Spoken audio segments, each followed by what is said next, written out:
ரோட்டில் குப்பையை கொட்டி வச்சு எப்படி மாசுபடுத்துகிறோமோ, புகையை காற்றுல விட்டு காற்றை எப்படி மாசுபடுத்துகிறோமோ, நீர்நிலைகளை எப்படியெல்லாம் மாசுபடுத்துகிறோமோ, இதெல்லாம் மாசு நல்லதில்லை இயற்கைக்கு. இயற்கைக்கு நல்லதில்லைன்னு யார்? இயற்கையை நம்பி தானே மனுஷன் இருக்கிறான். இயற்கை கெட்டு போனால் நம்முடைய வாழ்வாதாரம் தான் பாதிக்கும். மனிதன் வாழக்கூடிய சூழ்நிலை இந்த உலகத்தில் இல்லாமல் போயிடும். எல்லாம் இயற்கையாக இருக்கிற வரைக்கும் தான் மனுஷங்க வாழ முடியும். நம்ம வாழக்கூடிய சூழ்நிலை எங்கே இருக்கிறது. இதெல்லாம் மாசுபடுத்தி, காற்றை மாசுபடுத்தி, நீரை மாசுபடுத்தி இப்படி எல்லாம் போயிடுச்சு. இதோட ஒரு பெரிய மாசு ஒன்று இருக்குது, நாய்ஸ் பொல்யூஷன் ஒன்று இருக்குது. அதுவும் பொல்யூஷன் தான், மாசு தான். சத்தத்தை உண்டாக்கிக்கிட்டே இருக்கக்கூடிய பிரச்சனை. கூம்பு வடிவ ஒலிபெருக்கிக்கு தடை போட்டிருக்காங்க, ஆனால் பயன்படுத்தாமல் இருக்கிறோமா? காலையில் 8 மணிக்கு போட ஆரம்பித்தா ராத்திரி 8 மணிக்கு இன்னும் கல்யாண வீட்டில் போடுறாங்க, சடங்கு வீட்டில் போடுறாங்க, பால் காய்க்கிற வீட்டில் போடுறாங்க, திருக்கோயில்களில் போடுறாங்க. கோயிலில் போடுறது தப்புன்னு சொல்லலை. அதிகாலையில் மசூதிகளில் போடுறாங்க, சர்ச்சில் போடுறாங்க, எல்லா இடத்துலையும் போடுறாங்க. நம்ம வழிபாடு என்பது கடவுளோடு நாம் பேசக்கூடிய நேரம்.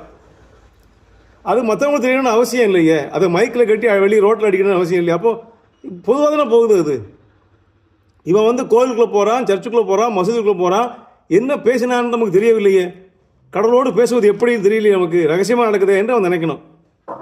அந்த காலத்தை முனிவர்களும் ஞானிகளும் காட்டில் போய் தவம் இருந்தான், மைசூர் கட்டி அடித்தான். யாருக்கும் கேட்காம தனியாக போய் கடவுள்கிட்ட கேட்டாங்க. நான் கடவுளோடு பேசுகிறேன், அமைதியாக இருக்கணும், தனியாக இருக்கணும்னு போனேன். அதுபோல் இருக்கணும்.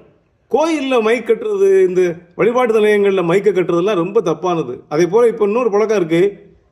சாலைகளில் விரைந்து செல்லும் வாகனங்கள், கோடிக்கணக்கான வாகனங்கள் எல்லாம் ஹார்ன் அடிக்கிறது. ஒருத்தர் அடிக்கிற ஹார்ன் எதுக்காக? எல்லாரும் சேர்ந்து ஹார்ன் அடித்தா அது எவ்வளோ பெரிய அது மனக்கோளாறுகள், மூளை கோளாறுகள்லாம் உண்டாக்கும் தெரியுமா? நாய்ஸ் பொல்யூஷன் மற்ற பொல்யூஷனோட ரொம்ப மோசமானது. சத்தம், கடுமையான சத்தம். ஒரு வீட்டு டிவி சத்தம் அடுத்த வீட்டுக்கு கேட்குறது. சத்தத்தை குறைத்தாலே நமக்கு நிறையா நோய்கள்லாம் விடுபடும். இது மக்களுக்கு புரியலை. சிறு சிறு வியாபாரிகள்லாம் கூட இப்போது இந்த ப்ளூடூத் கனெக்ஷன் கொடுத்துக்கிட்டு அதில் மைக் வச்சுக்கிட்டு அனௌன்ஸ் பண்ணிட்டே வராங்க. அவனை குறை சொல்லல, ஐயோ பாவம் பிழைக்கட்டும். ஆனால் ஒரே நேரத்தில் 3 பேர் உள்ளே வந்துடுறான். ஒரு தெருவுக்குள்ளே 3 வண்டி உள்ளே வந்துடுது. ஒருத்தன் கொய்யாப்பழம்ங்கிறான், ஒருத்தன் மாம்பழம்ங்கிறான், ஒருத்தன் பழைய வேப்பருங்கிறான். இந்த 3 சத்தமும் கேட்டு வீட்டு தொட்டில் படுத்துக்கிற பிள்ளை முடிச்சு போய் பால் கேட்குது. ஏமான்னு அழுது. அது 70 வயசு பெரியவர் கட்டில் படுத்து கிடக்கார், அவர் பயந்துடுறாரு. ஏன்னா மைக்கு சத்தத்தை கூம்பு வடிவ ஒலிபெருக்கிக்கு தடை எதுக்கு போட்டிருக்காங்க? அந்த கூம்பு வடிவம் பிடிக்கலன்னு போட்டிருக்காங்க. சத்தத்தை அதிகம் வருவதுன்னு போட்டிருக்காங்க. அப்போ தெருக்கள்லேயே இந்த ஓசையை எழுப்பிட்டு வந்தால் எப்படி? சிந்திச்சு பாருங்கள். இதெல்லாம் ஒரு காலத்தை பண்ணாங்களா? அறிவியல் முன்னேறி இருக்கிறதுனா நன்மைக்கு பயன்படும்.